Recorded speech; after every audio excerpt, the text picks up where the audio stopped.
And what my plan was today, I did not have a very specific topic. Normally we have like insurance or driving, some specific topic.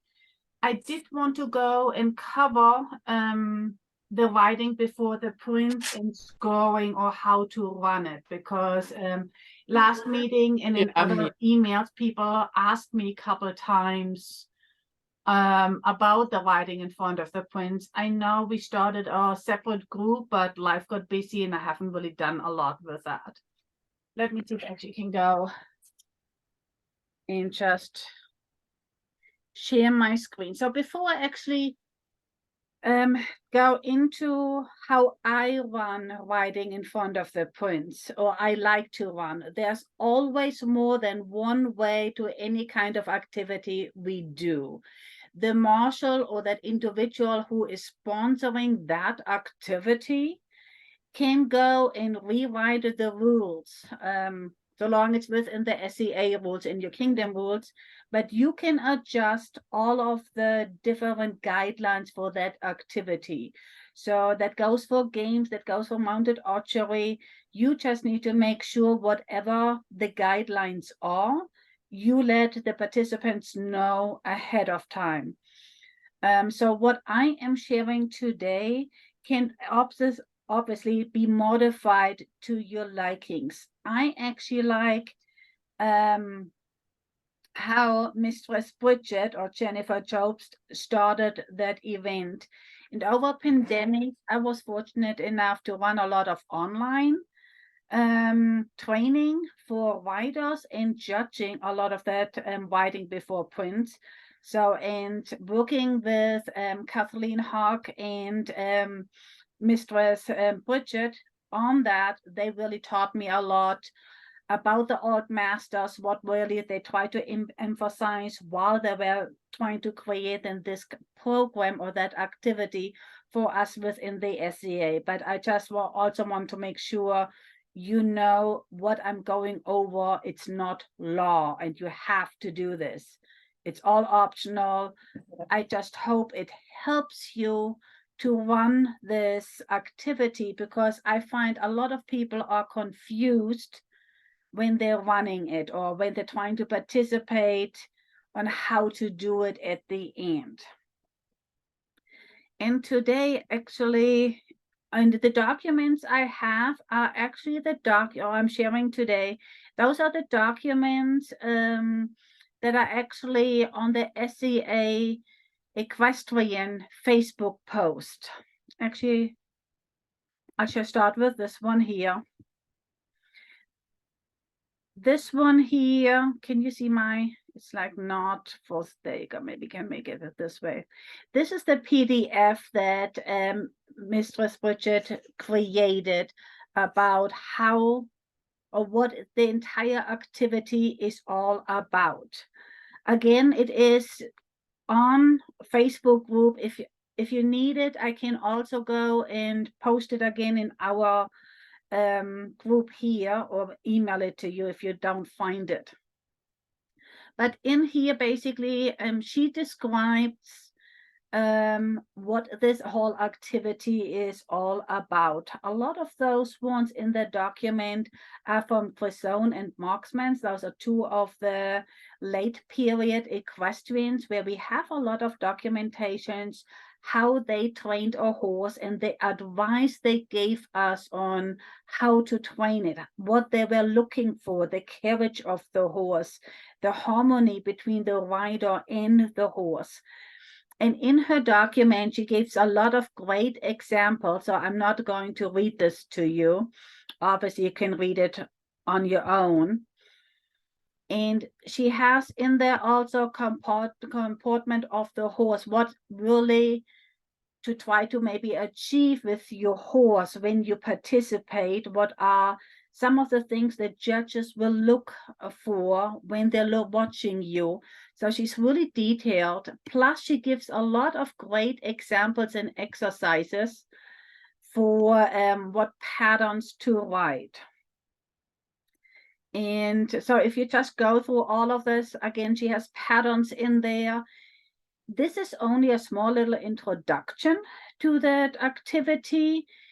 And on the end of her document, she has a tons of references. So if you do like, I always call it like that medieval dressage, and you want to go and get more into it, then look at some of those references she has at the end of it. So there are tons of different references she posts that really explains a lot of the movements and how to train for that, how really to work with your horse to have that carriage, to have the harmony, to what the masters expected of the rider from their posture and their position in the saddle and everything. So really take some time to look at that, and that is how to ride before a prince. And again, this is online for them. And today I didn't want to go over how to create a pattern or what it's all about. More of if you are hosting that event and you are then ending to be judging it. So in Jennifer's or Mistress Bridges' explanation of judging, she normally says it would be great if you have 3 people judging that activity. If you can include royals, that's always awesome, but you don't obviously have to. And she always was like, it's great if you have a non-equestrian in there. So when we are looking at riding before a prince, we don't look as a modern dressage in medieval clothing. It is not Western pleasure or modern dressage or anything like that. It is similar in some components, but when we talk about circles, it's not the 20-meter circle or the 8-meter, 10-meter circle. It is a round shape you are riding, but it's normally not measuring exactly on the dimension of that. So there's a lot of different variations of it. I So just have a quick question. go ahead. Why do we like to have a non-equestrian judge? I'm just curious. That's actually a good question. And I Yeah. forgot exactly what Jen really said for that. So for me, when I host that activity, I like to present it to any riding abilities and styles. I really go always with that philosophy, and that is my personal sale point on it. If your life depends on getting a job as an equestrian on court so your family and you can survive, how can you sell yourself and your equestrian skills to the royals? So if you, for example, have maybe physical disability and you can't canter, or your horse can canter or trot or some specific things, but your horse stands still for quite a long time, or you can nice and parade and look really proud, and a queen needs to have a horse they can watch the parade from, that does not move and be fancy, so long you can document it. And you basically, this is your sales point. You are selling your ability to train a horse to look glorious and majestic while standing still, and the queen does not need to struggle, because maybe that's the only thing you can do. So I like to do that. And sometimes we equestrians, especially maybe when you come from a dressage background or show background, we might be so drilled on specific patterns, or like it needs to be the 20 meters, or some specific rhythm and speed control. We look at equestrians different depending on your background. And one of the things from the royal court, it is like, would you hire that person to train your horse? Or would you buy that horse?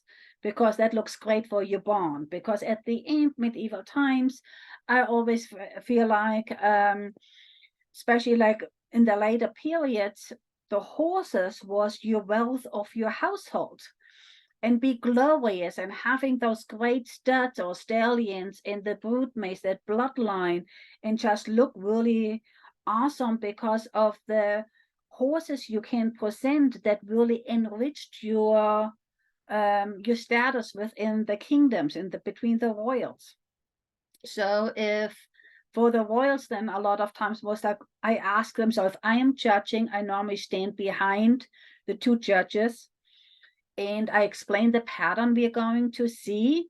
So I go over that score sheet, and so you normally have every pattern you go and create, or every pattern or section of the patterns, and I basically say this is supposed to be a circle on 2 tracks, or this is this pattern, this tempo, this is what we are supposed to see right now. And then I basically ask them, what do they think on how to grade that? Was it fluent? Was it harmonic? Was the horse carrying itself?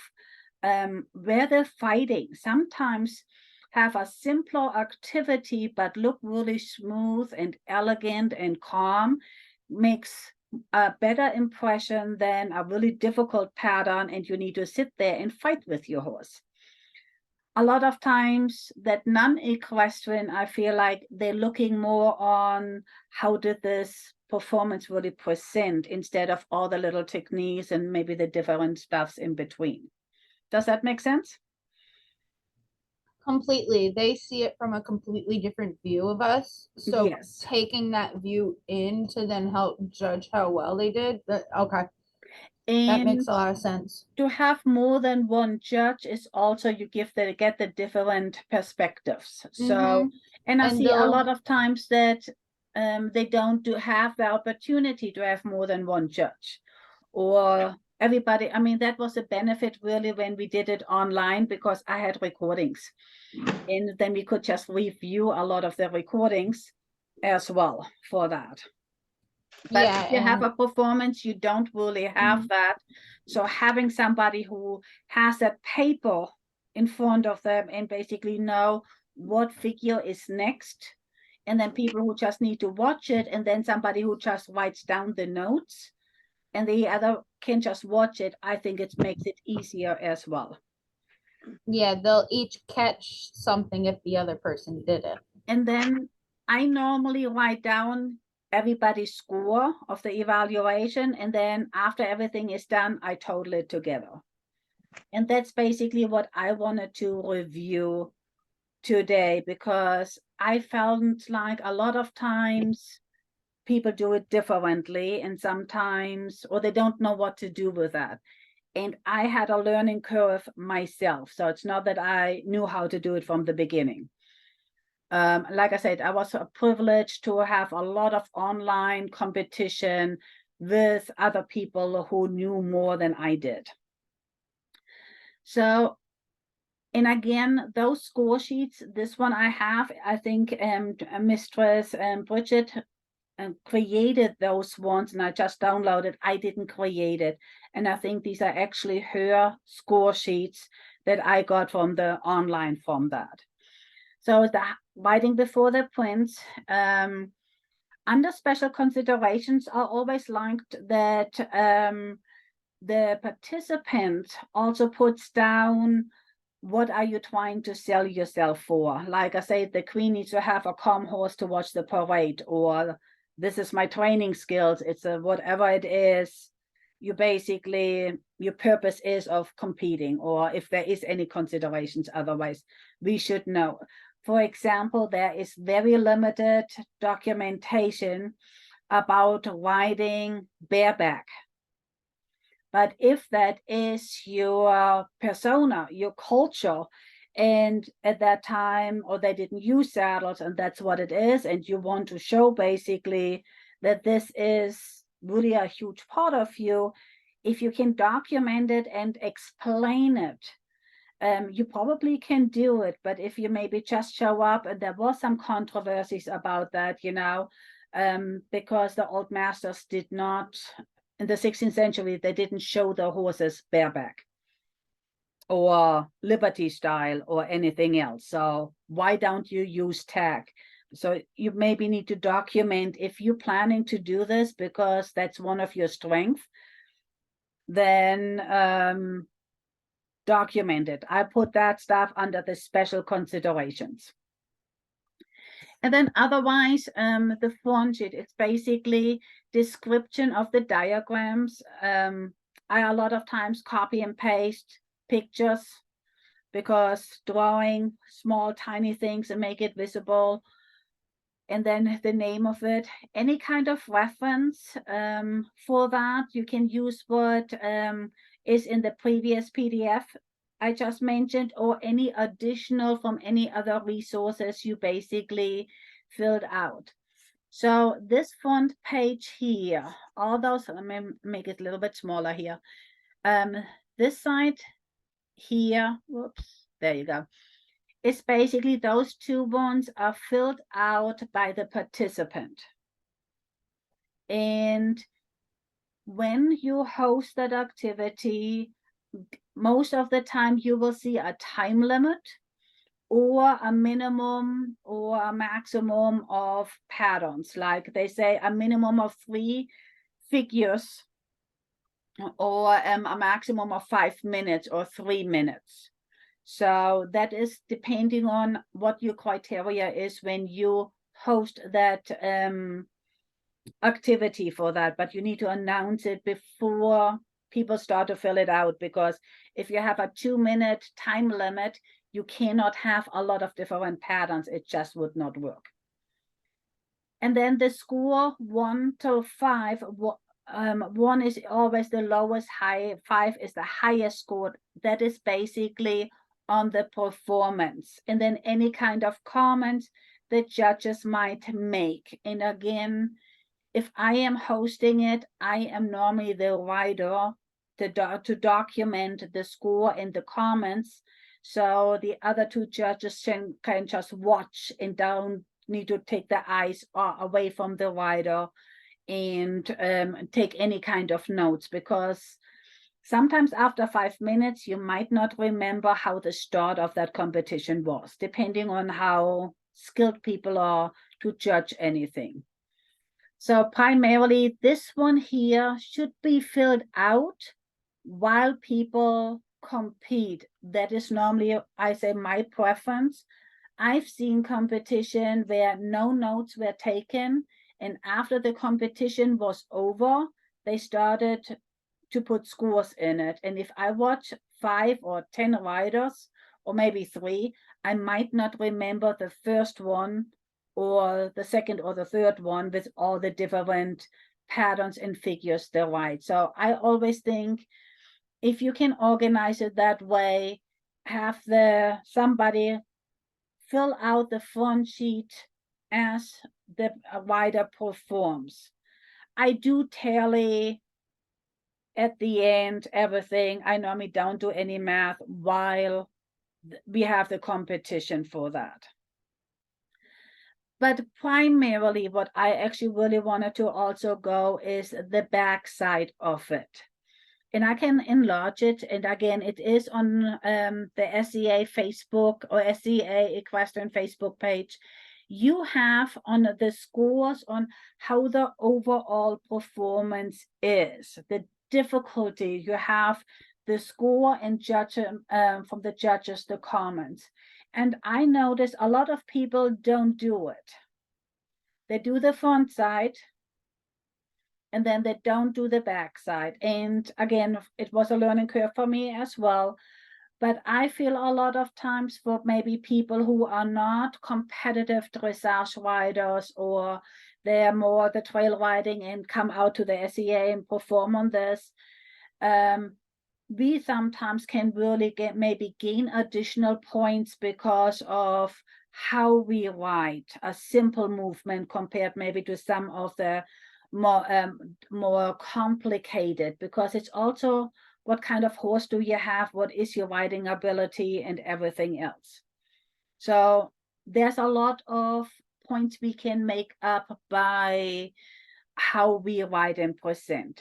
So, and then again, you have the points here, and I like this sheet because it gives you the points like 1 or 2 for walk, or 2 to 3 for a trot. And it is, can you sit the trot? Do you need to post? Post is not period, but if that is physically more friendly for you and the horse, then please post. It's at the end, this activity needs to be safe and fun for you and for your horse. And if you can't sit that trot, please do whatever is safe for you.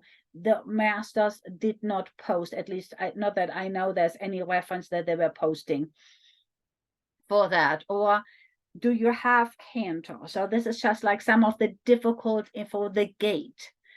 And then the complexity about your pattern. So did you have primarily straight lines and mostly circles? Did you had more advanced movements with backing and maybe some lateral work, so you would get 2 to 3 points?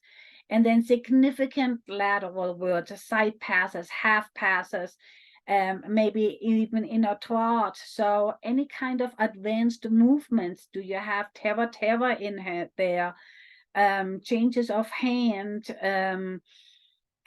So as more complex your pattern is, as more difficulty you should get, points you should get as well, because again, sometimes it is easier to ride a straight line, not really, but maybe on a circle, to have a nice circle, compared to some more advanced lateral or terra work for that. So that should give you some different points for that. And are those movements done clearly, or is that really a big struggle for that? So that's again the difficulty degrees of the movement. Really look at overall, how was it, and then basically how many movements did you have, and what difference did you include in that? And so on the first side, I didn't really go a lot over, and I seen some of them really changing it in some competitions last year, that they basically say, oh, nobody wants to read those books, and who cares about what the old masters, they didn't say that really, but they basically eliminated the reference point or any kind of diagrams or description based on the old masters. They basically, I seen more like a dressage pattern, a modern dressage pattern presented and documented, and not based on the 16th century. And for me, if this is what you want as your activity you're hosting, you have obviously the right to modify your sheet. But for us within the SCA trying to nourish the historical reenactment, I do feel, me personally, to keep the history and the documentation of it to some degree at least alive. So, and again, if you don't want to read the books, you want to go to the PDF or Mistress Bridget or some other shortcuts, they're out there, then you can do that. You don't have to dig in deep if you don't feel to do so. But if you do, you have the use of period sources. And is it primarily from that handout that Mistress Bridget documented, or did you use additional movements you found maybe in some extra books or training manuals we actually have nowadays? And a lot of things are actually posted online as well.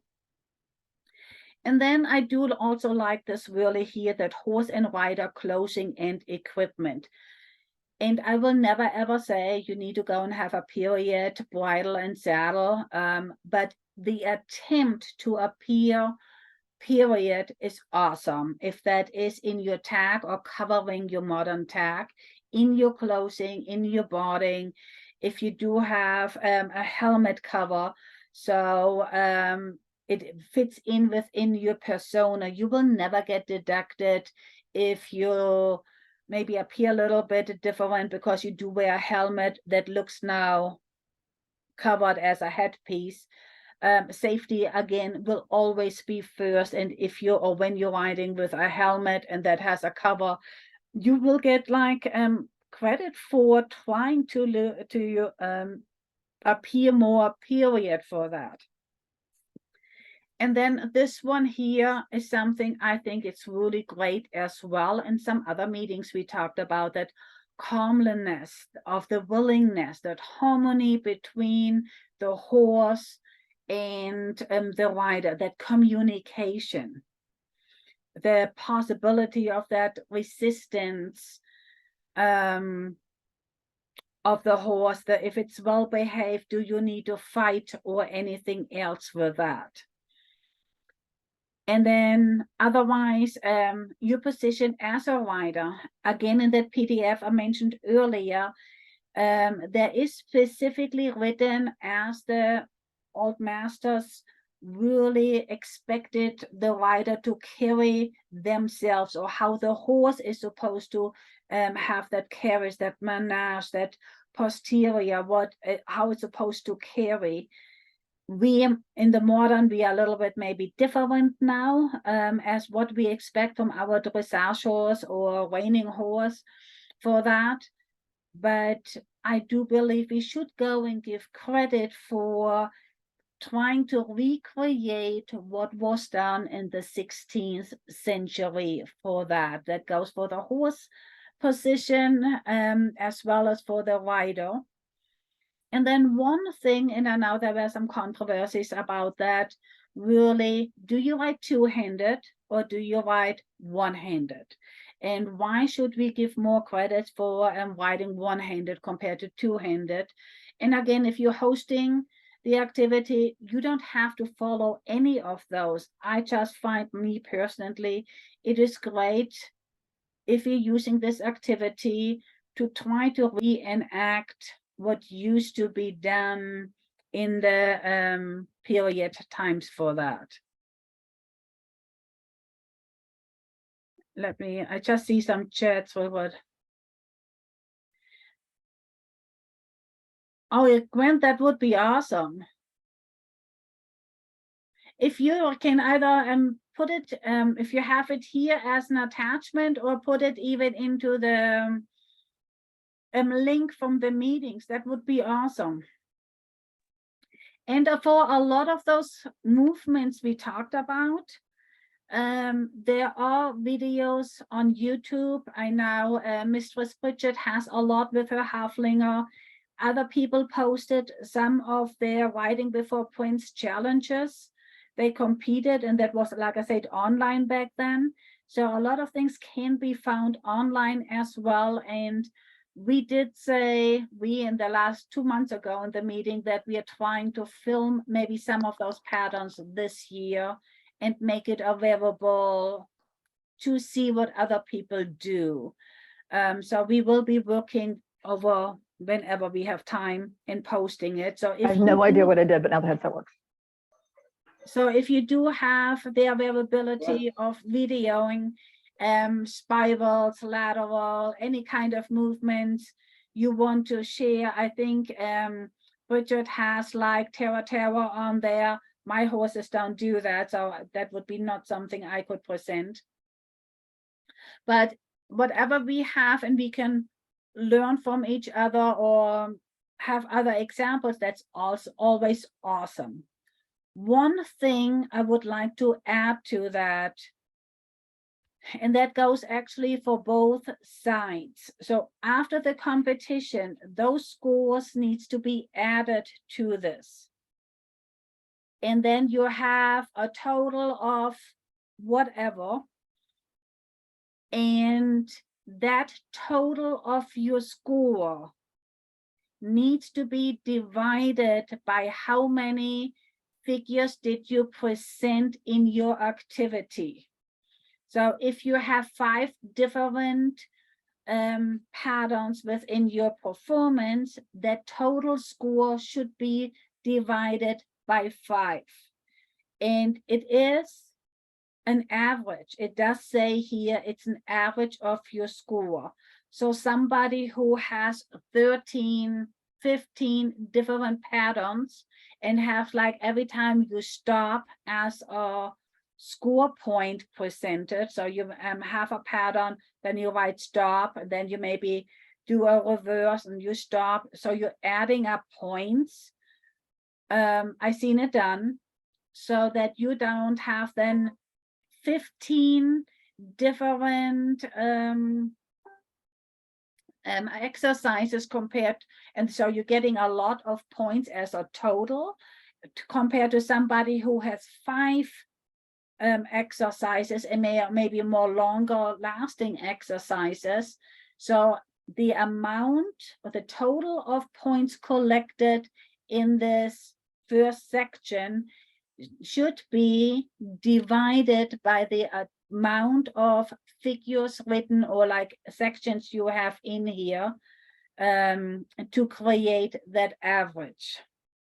And then again, that average goes over to the second page, and then you total the scores on the second page, and then you basically have that total, and you have the total together from both pages. And that's basically what I wanted to go with you, because I felt like some people who asked me some things I've seen since pandemic is over and people starting their activities again, struggling really with the scoring, not knowing how to get through the scores while people perform. And I've seen people just really watching the performance, collecting the papers, sitting down later on, giving them some numbers without making an average, just totaling everything and then choosing a winner, which I think might not be the fair way to do it. Any kind of other questions about the writing before the prints or suggestions? Like when I know has done a lot of them. I know Geneva participated as well. So if you want to add something to that, either as a participant or hosting one, feel free to do so. Do we usually post the scores anywhere after for like the participants to look at and like see where they landed? Because I know like with like, I know equestrian's a different sport, but like they do that with like heavy fighting and other stuff just to see where you land so that you can get like know how well you did. So what I do, because I think because of my professional psychology thing, I respect everybody's privacy and maybe anxiety as other people see your scores. So for me, I post it privately to them. I don't, unless everybody says, oh yeah, please post it on Facebook so everybody can learn, then I'll give the overall how I run my event, what obstacles, how many points, what the total, who won by how many points or whatever. But some people really say, I prefer not to. I would like to see how I did, but I don't want to have it publicly put out on Facebook for the Yeah, world to no, see. I don't think it would be Facebook. I feel like it would like be like to the participants only who participated. So I do that, and like we had an event in June, and somebody asked me not to put the total sheet out publicly on Facebook, but I basically posted it into a chat for only the participants, and they seen how the score sheet was done and how it was and the totals, and then we had different activities come together that made an overall winner of the day. So we had every activity won, and then we had an overall winner as well. And I posted that with all of the participants who were in there, but as in a private chat, like the Facebook chat, not on the official pages. So this is Yeah, no. my part of respecting privacy, but sometimes people just say, I don't care. Then I just put it on the event page or something so other people can see it as well. Okay. So I find for myself as a competitor, I like to know my scores. I feel I can learn more from seeing what the judges comment are, or how did I do. Same. And it helps me to see if I think my circles were great, but then I only have 1 point for it. And I was like, what happened on that one here? So I like to see, but it is also, I don't think I've really ever had an issue with anybody that they would not share the scores when asked. But again, I would say somebody, and you don't have to be a marshal to host an activity. Anybody can sponsor an activity. If that individual is not a marshal, you just need to have a marshal present that is authorized to host that activity. But you don't have to be a marshal to do so. It's also something really important to know, and you don't need to be the marshal in charge of that event to host that activity.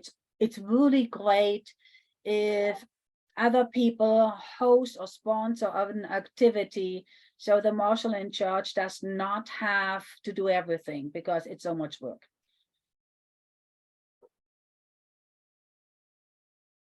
Perfect, thank you. Okay. Anything else towards riding in front of the prince or scoring? Would you be willing, once there are the examples going up, right? Like you're talking about like people potentially recording some examples of like, could we do like a webinar of sitting down and kind of being like, this is what, and you kind of saying like, oh, this is what I would score this person, this is what I would score that person, and like kind of break it down. Definitely, we definitely can do that. I need to confess, I have 4 different projects on my farm this year, so it's probably not as easy as we're building a barn and a deck in a new riding arena, and I have 2 young horses to train. So I'm hoping maybe some of my riding students would be willing to do that within a session, and I just could film them, or somebody else. I'd be totally be game for filming I'd totally be game for filming myself and being, torn apart in this way. But yeah, it's just I'm like, to that way, like I know more so what to look for in my own writing. I definitely, so yeah. I started that Facebook page, Riding Before the Prince and Riding Before the Sultan. The Sultan is really new to me. I only attended one of those classes with Mistress Bridget at Golf Wars. So I have a huge thing to learn before I would feel comfortable to teach anything about it. But Mrs. Bridget is awesome in helping out anybody who has questions about it. They're awesome. Yeah, I think that's actually a class at Penzic this year. I remember seeing that going through. Okay, awesome. Is that it's a class, I think. Okay. I was wondering why the title was so familiar. The Riding Before the Prince I'll teach. There might be the Riding Before the Sultan as well. Like I said, I did not look at any of the other classes. In that class at Penzic, it is really how to write up a pattern, how to do the transition from one figure to the next, so you have a flow in your pattern for that.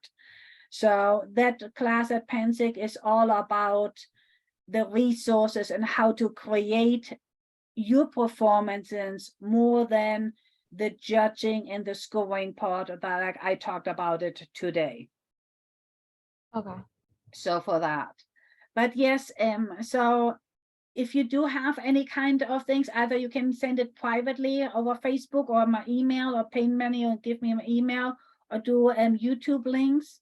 I love to go and grow this a little bit more. I used to be very active and always teaching and doing practices with Riding Before the Prince. But pandemic kind of slowed me down quite a bit in that, and I don't travel as much anymore. But we definitely can go and pick that back up if I know there's interest. That's one of the things I really love. And one of the questions I've always been asked, what riding discipline is most beneficial for it? Again, I mean, if you have a dressage background, I think it helps, but I do believe if you are a trail rider or a Western rider or a jumper, from each different discipline, you need to adjust some things on the way you sit and you carry, and you have the bridle hand, so you're riding with one hand, have your crop up as well, so there's adjustment to any riding styles. If you're, depending again, how deep do you want to get into the riding in front of the prince? That's also, it's all up to you. You can do as historical as possible, or staying within your modern stuff as you choose to do. And where did you say we could get the PDF again?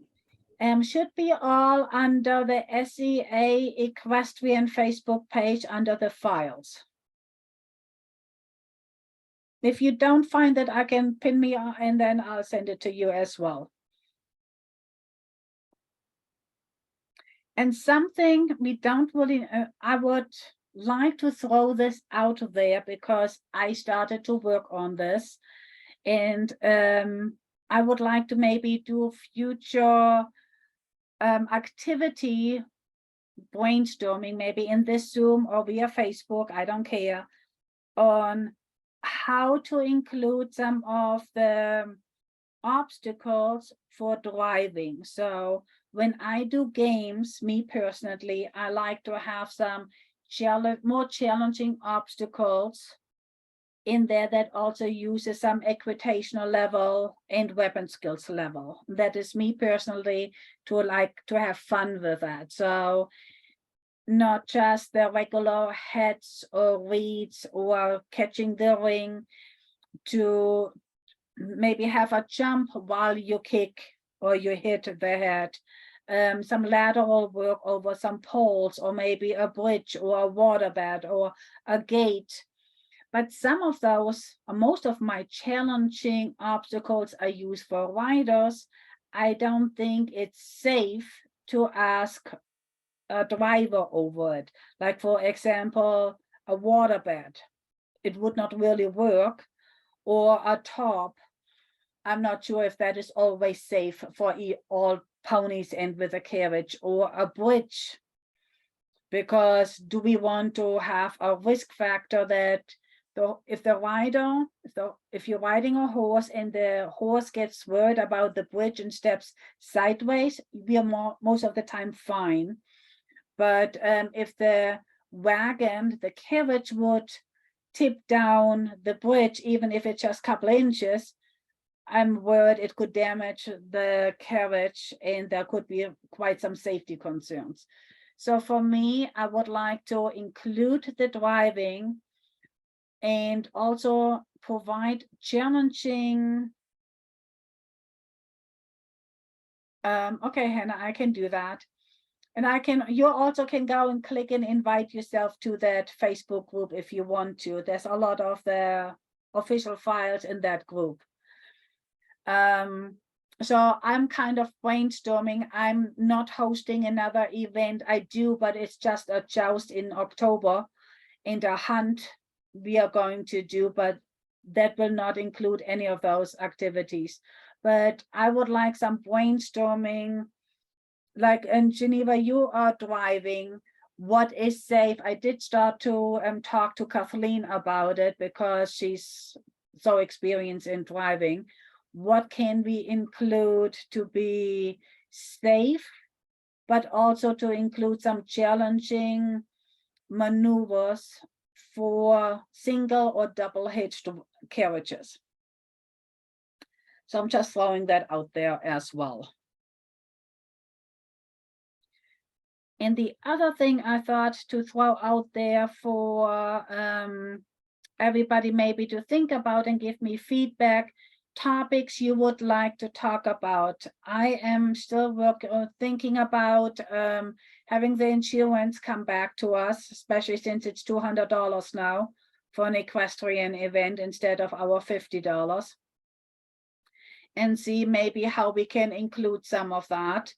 But otherwise, if you have additional questions, challenges, things you would like to go over again, as in safety, including activities, or how to bring the equestrians closer to the populace.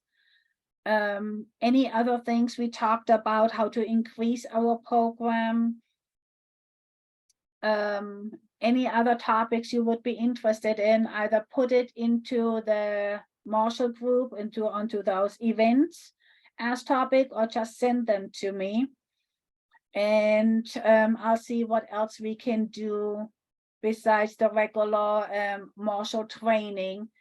One of the things was also, but I'm not sure how every kingdom is, Ethelmark went paperless.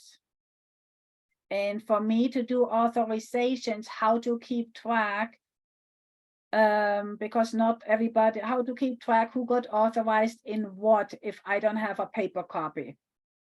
And how to basically make sure, especially if I am not always the marshal on authorizing something, to know what was done at an event or not. And how to track things. Normally I made or I kept one of the copies from the paper authorization forms, but Ethelmark is completely paperless. And now when we have events, some people never got to that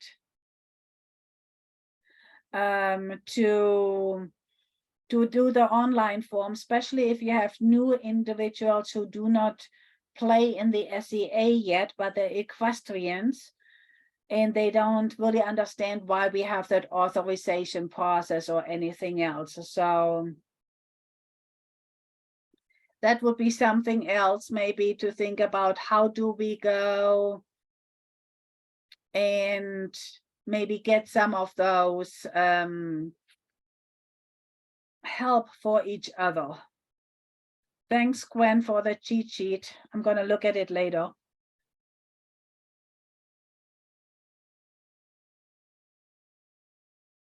So if anybody else has suggestions or any other things you wanted to talk about, this is your time.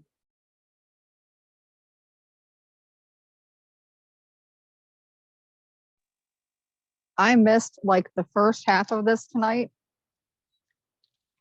because my system was uncooperative. Trying not to make the rest of my house listen, and they're not worried about horses. So you said that this would be, it's being recorded, so it's going to be posted somewhere. As soon as it's, I put it into my YouTube, and then I post the link normally in that meeting event post. I normally post that link immediately as soon as I have it done, configured on YouTube. You have the beginning of it. Awesome, because that way I can go back over and look and study, because you were going over stuff that I wanted to pay attention to, except that it wouldn't work on my headset, so I couldn't hear it when they're doing all the other stuff. And like I said, so Mistress Bridget, Jennifer, she is absolutely awesome. And her email address is on that paperwork. And if you want to get into it and you have questions, you're always welcome to ask me. I always find Mistress Bridget, she's the one who created it.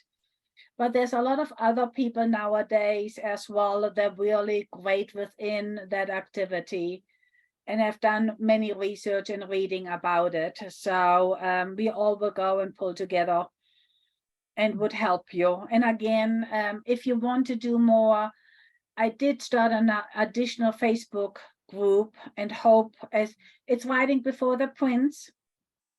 Okay. And should be open in public. So I haven't done much because life got busy and I just did not get to really answer and move forward as I planned on it. But eventually I will go and get it done. And I was hoping maybe it does not need to be run by me. I'm just like opening up the channel and then everybody can help everybody. It does not need to be me. Yeah. So that was the other hope I had. That makes. This is not the Prince George Riding Club. That is not who I'm looking for. Should be a Facebook. Otherwise, yes, now I see it. Okay, just click on, and then you should not need an invite. You should just be able to participate. I think it's public. Yeah, I went ahead and joined the group because if I don't, I won't find it again. Okay, that's totally fine. So- And I can look at it when I'm not good with Yeah. multitasking. If I change my screen, I'll lose everybody. So I'm gonna do this after the meeting. I'll look at it. Yeah, it worked okay mostly because you could float on top of it while I did that. And if I didn't do it immediately, yeah, I was going to lose it. So So it's a page, you guys said, or it's a group? Facebook group.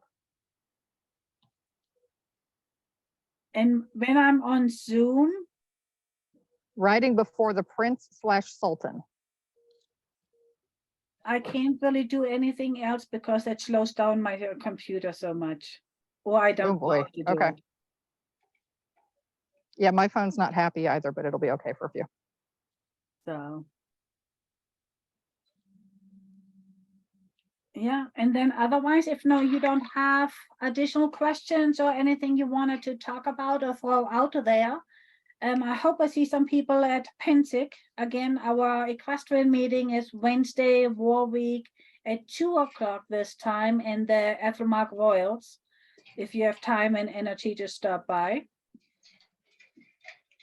And otherwise, we will not have a meeting in August just because I'm at Pensick. And then we will continue in September. Okay. Where is there a place where the requirements for a practice site would be written down? Requirements for practice site? Yeah, like what would you need? What would we need? I'm not very deep into equestrian. I'm eternally curious, Oh, okay. but I've been on the heavy list the entire time and I do a lot with the youth fighting. So balancing them out makes my life interesting. So if you're talking about just a regular riding space, Yeah, to host a equestrian practice for us. okay, so equestrian practice, if you also go under the SCA equestrian Facebook page, I downloaded the PowerPoints when we talk about hosting an event, what the criteria for the event site. You have that all on PowerPoints. But basically, when you have an equestrian event, you need to have equestrian marshal present. Mhm. And that marshal will determine if that site is safe and appropriate for equestrians. So if it's not a fenced-in area, but it's a safe grass area, that basically an equestrian marshal would determine, is it big enough? Is there parking space for trucks and trailers? And then it would basically rope off an area for the equestrians.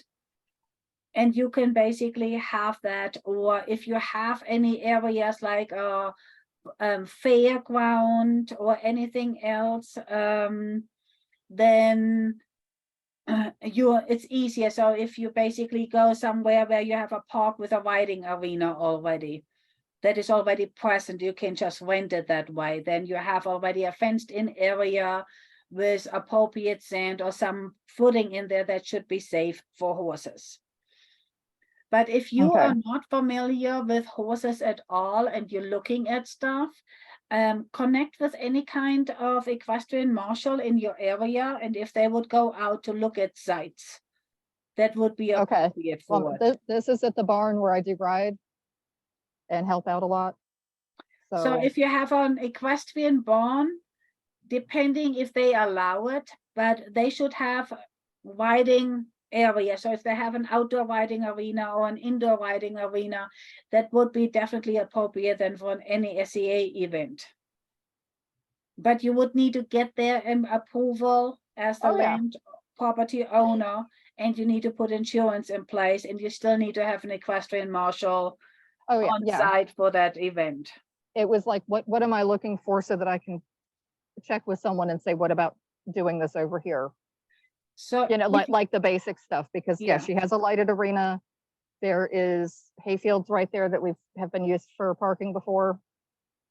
You know, when she That, does and little then fun shows. so, and if there is like logistics, so we can pull in with truck and trailers, bathroom Mhm. facilities, but you also can always rent bathroom. And then if you do a day event, just like 4 or 5 hours of a practice, starting small, then you might not need to worry about do you have stables for the horses coming in. If it is a riding facility, I always would ask if they are asking for Coggins test, a health certificate, immunizations, if their facility requires any paperwork for the horses. We in the SCA, we do not require, but we reinforce from the barn owner, and it's not normally our job to check it. If you're traveling out of state, they should have the health certificate in Coggins test, but not every state requires it. And Okay. not every barn requires it, but that would be something you find out, and then you basically just request it from the riders. Okay. And then, so not every event has stables available. I am most of the time, especially for day events or one night, I build on my own little carrel or paddock for my horse. I have mobile fence.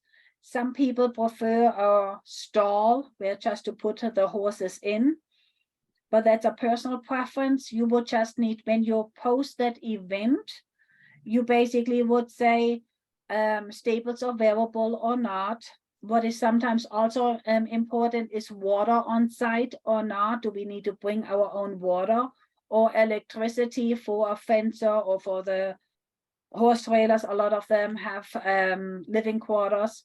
Can they plug in or not? But at the end, a field of safe grass that is kind of flat and safe for the horses to ride on can be fine for an event. And then you just post that no stables available, no water available, no electricity available. We just meeting Okay. in a field. Just little primitive camping, So, primitive equestrian camping, stream nearby. but if you're as small as you have, you just make it available as information in your announcement. Okay. If you've never done it, my suggestion would be start with a one-day practice or event, and then you can basically build on after you see how that went. Yeah. And again, connect with an equestrian marshal in your area. Where are you located? Roanoke, so the western part of Virginia. Okay. And then I'm not really I'm sure. about to, I don't know where you're at. If you know where the War of the Wings site is, I'm about 2 hours straight north. So Atlantia has a huge equestrian field. I'm not sure who would be in that area, but if you basically reach out on, you're planning it and what location you're planning to do this, normally either the KEO would, and that is Kent, I think, right now still. Oh, is that Teaneck? Okay. I think so. I think Yeah. so, yeah. I think he's okay Kent for Atlantia. Baldwin. Yeah. And yeah.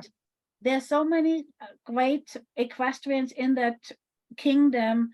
If you plan something, I'm pretty sure somebody would come out and help you all the way along. So I find most kingdoms, equestrians, we're such a tiny little community, and we are so happy when people do something. They will always help and support and do what we can to make it work. And so I am Ethel Mark, so I always can see if I can connect and give you advice. But in different kingdoms, it's always good to contact the KEO. They also will give you what marshals in your area, they're still active, and what sites to use or not to use. Because that a marshal who's in charge should be close to that area you're planning your event. Otherwise, it's difficult. I mean, with Google Map, we can look at the site, but theoretically, that marshal should drive there, check it out, be in contact. So if you have a 3-hour commute to that site, it's sometimes just not realistic to do it. I've done Facebook or I've done FaceTime and somebody else walked through. Thanks. Yeah, awesome. I, Technology. if I thought the internet connection out there would do that, I would mention it, but I just write off Zoom when I'm out at the barn. Yeah. Don't forget Sometimes- about the 30 to 45 day wait for requesting the insurance. Mine Yes. took, mine was approved on time, but it took 2 months to get the paperwork. Right now, it took me forever to get my stuff, and longer than ever before. I think really like 3-4 months. I had an email confirmation that I'm okay, but by rules and regulations, you need to have the equestrian insurance in hand before the event starts. Okay, Yeah, I and I got still mine. need to talk the barn owner into it. Yeah, I got mine for my practices in about 2 weeks after requesting. So it all depends on what's going on out there in California. Yeah. But the earlier you get Okay. it, the better. Like I said, I would still need, she's expressed interest, but it's along the lines of, yeah, that might be interesting, or that might be fun. The property should be fine. I know we've got a stream right there, so we can, she takes the horses in the stream, we can go swimming in it. We just gotta be careful because rocks are slippery when they're wet, and that's the bottom of the creek. And then my There's plenty suggestion of room. would be, if you plan that, look also what other activities are going on within your kingdom. So if you yeah. choose then a weekend and that is War of the Wings, you might not have a lot of equestrian showing up because, or like Pensic Wouldn't or have some anybody other showing up. great wars. Or Yeah. is the coronation going on or something else? That is really something I learned the hard way. That to book an event parallel to another major event where everybody goes to people just will go to what they normally went to, not to a news. They'll go to the big thing unless it's Yeah. the other end of the kingdom. So and Probably. we have a rule within the next 50 miles or 80 miles not to have another event at the same time. Atlantia has something similar, I believe. But half the reason I remember it is something about it got changed. The distance got changed, and I don't remember what it is now. So I'd have to Yeah. go look. But yeah, So but for yeah, I would be me, looking at all that. this is my time almost. Normally by October, I planned already for the following year. And right now we are looking for dates and openings for next year. And there's a Mhm. lot of things already booked.